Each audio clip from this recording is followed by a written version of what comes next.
Sir Shri విశ్వవసునామ సంవత్సరంలో తులా రాశి వారికి ఆదాయ వ్యయాలు అలానే రాజపూజ్యం అవమానాలు ఎలా ఉండబోతున్నాయి సార్? ఆదాయము వ్యయం చూసుకుంటే 11 ఆదాయము వ్యయం 5 అండి.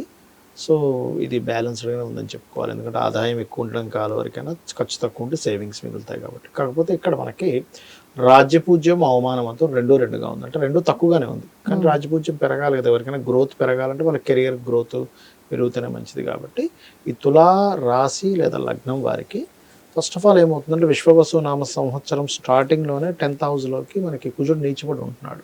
సో స్టార్టింగ్ ఒక 2-3 months కొంచెం ఈ రాజపూజ్యం విషయంలో వీరంతా ట్రై చేసిన స్ట్రెస్ పడతారు. ఆఫ్టర్ దట్ బాగుంటుంది. కాకపోతే ఈ ప్రయత్నానికి భగవత్ అనుగ్రహం కలగాలి అంటే స్కందుని ఆరాధన, కుజగ్రహం దగ్గర దీపారాధన, కాస్త గోవులకి క్యారెట్స్ అవి తినిపిస్తూ ఉంటే రాజ్యపూజ్యం అనేటువంటిది పెరుగుతుంది. అంటే వీళ్ళని మెచ్చుకునే వాళ్ళ సంఖ్య పెరగడం అది జరుగుతుంది చెప్పాలంటే.